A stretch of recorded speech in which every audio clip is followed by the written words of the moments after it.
ഓം ശ്രീ ഗുരുഭ്യോ നമ. ആശ്രമത്തിലെ ആദ്യകാലം. കളരിക്ക് പുറത്ത് അമ്മ മണലിൽ കിടക്കുന്നു. അമ്മയുടെ ശിരസ് ഒരു മകളുടെ മടിയിലാണ്. തൃപ്പാദം മറ്റൊരു മകൾ തൻ്റെ മടിയിൽ വെച്ച് തടവിക്കൊണ്ടിരിക്കുന്നു. ഒരു ഭക്തത ചോദിച്ചു, അമ്മേ, വിവാഹത്തെക്കുറിച്ചും വിവാഹ ജീവിതത്തെക്കുറിച്ചും കുറച്ച് നിർദ്ദേശങ്ങൾ പറഞ്ഞു തരാമോ? പുഞ്ചിരിയോടെ അമ്മ തിരക്കി, എന്തു പറ്റി മോളെ? നീ ധർമ്മസങ്കടത്തിലാണോ? മോനെ ഒറ്റയ്ക്ക് വിടല്ലേ? അമ്മയുടെ വാക്കുകൾ കേട്ട് എല്ലാവരും പൊട്ടിച്ചിരിച്ചുപോയി. അമ്മ പറഞ്ഞു, മക്കളെ, നിങ്ങൾക്കറിയില്ല എങ്കിലും സത്യത്തിൽ വിവാഹ ജീവിതം ഈശ്വരനെ നേടാനുള്ള മറ്റൊരു വഴിയാണ്. പക്ഷെ അതിന് ഭാര്യയും ഭർത്താവും പരസ്പരം മനസ്സിലാക്കണം. ക്ഷമ, സ്നേഹം, പൊറുക്കാനുള്ള ശക്തി, ഇത് മൂന്നും വേണം മക്കളെ.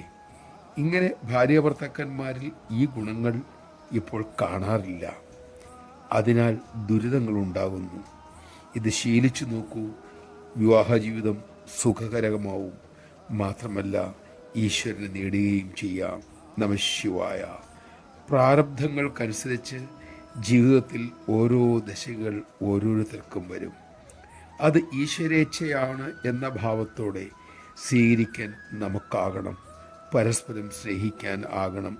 എവിടെയാണെങ്കിലും ആരോടാണെങ്കിലും അതിനുള്ള ക്ഷമയും ഈശ്വര പ്രേമവും പൊറുക്കാനുള്ള ശക്തിയും നമുക്കുണ്ടാകട്ടെ. അതിനുവേണ്ടി നമുക്ക് അമ്മയോട് തന്നെ പ്രാർത്ഥിക്കാം.